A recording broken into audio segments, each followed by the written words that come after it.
Break a little cardinal rule and read tonight. I'm sorry, but it's gonna have to happen. First week of second semester's been crazy. But yeah, as you heard, I'm Glass Poet, and if you want to know what that means, come talk to me after. I wrote this poem. I don't know if you've ever read Chronicles of Narnia. Pretty great books. And I took a line, so I borrowed this from C.S. Lewis, so all credit to him. But this is from that, so yeah. Pluck the stitching from your mouth. Unleash the words from within your throat, but remove it piece by piece, so that each stitch can reverberate with the music from 19 years of dead air.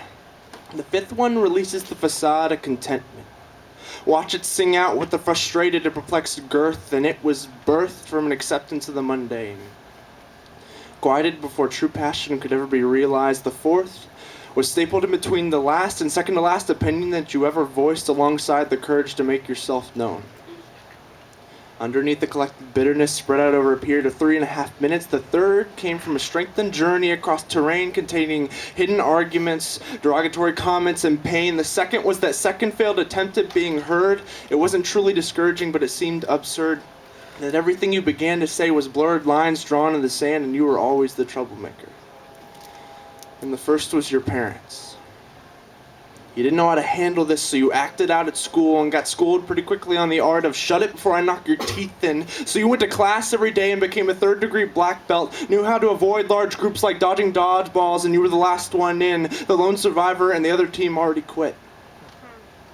So you'd sit by silence because he was your only best friend.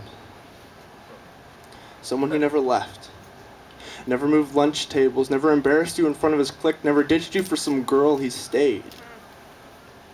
He kept you company as you built up a trust in him and cashed it in, reminding yourself to remember that you would always be safe, and safety was the key anyway. Your insecurities reassured you that risk was risky and that was okay. Stick to your books, boy. Stick to your music, man. Stick to your comics, kid. And don't come out of that crib because you can't cry here on the outside. They'll eat you alive. They'll eat you alive. But that didn't matter because you were already melting your mattress with tears every night, nursing the wounds inflicted by knives like Fatty, Gaywad, Twig, weird, retarded, worthless. Words did too much and yet not enough. You came home to a father whose standards giants couldn't reach, and you were Jack without the beans. Life jacked you up. You just happened to win the lottery ticket code of 6'2", 0 social skills, 120 pounds soaking wet, one mole on the side of your neck the size of Montana, and 15 CDs by bands that no one's ever heard of.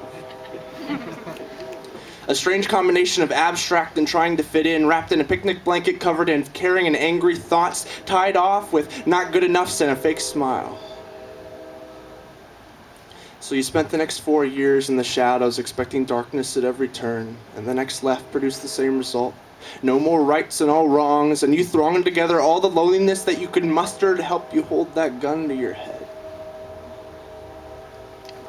You kept trying to convince yourself that you were alone. Well, God knocked on the door and asked, "What are you doing in there?" And you replied, "I'm thinking." Sinking into suicide held a special place in your heart, and it was the only surge of animation left in your expression, and life begged you the question, what if you could end me? This could all disappear.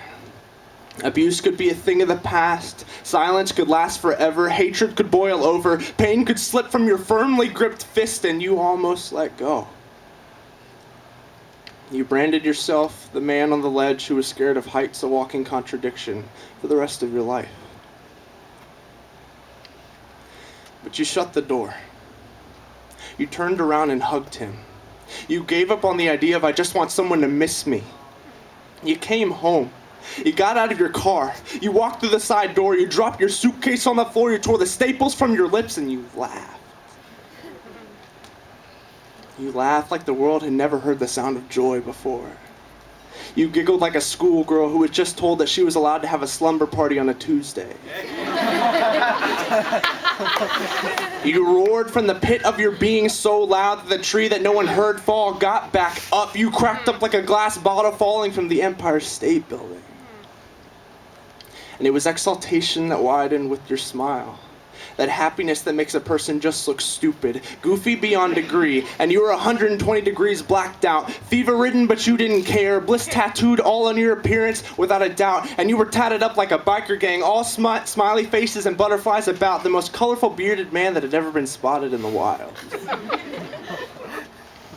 And it swelled up in you like inspiration does. It's that feeling after you watch Dead Poets Society, Shawshank Redemption, and Good Will Hunting. The emotion feels like it's going to explode out of you like projectile vomiting, which sounds gross, but it doesn't matter because it's coming fast. It starts to wiggle its way out of your body through Justin Timberlake-inspired dance moves. Rock its way out by the Chariot-inspired moshing. It's crazy. And you wonder why you don't feel like this all the time, and as if this excitement couldn't build up anymore, the sky breaks and down comes him. But he's different this time. He has taken the form of a lion as he slowly pads down to your position, while your heightened intuition whispers to your brain to keep quiet because you aren't worthy. But the mirthy countenance enveloping his face brings forth the opposite. You release the composite words and praises that have held themselves back, and you start to tack on acclamations like, "Praise be, all glory unto thee, adoration to the one who set me free, broke the bondage and wrote the creed, suffered and scorned and ransomed me," and you stop your mouth. You zip your lip back to its original disposition. He inquires, "Why have you quieted, child?" You respond, "I didn't want you to reject me." He beckons. "Speak on, dear heart. Bring adoration until your lungs give out. Speak out until you are left without English concepts to voice, and then start speaking in tongues to match the glory that poured from my choice when I chose you to speak to the multitudes on all different altitudes. Turn the hearts of fathers to their children. Turn the eyes of husbands to their wives. Turn the feet of teenagers to their lives. Yell until they hear you. Scream until they see you. Because you don't come for your sake but mine, and I have come to mine souls out of the darkest caverns, lift humanity from the tar pits of death-ridden sleep, ignite this world with the flames of dreams.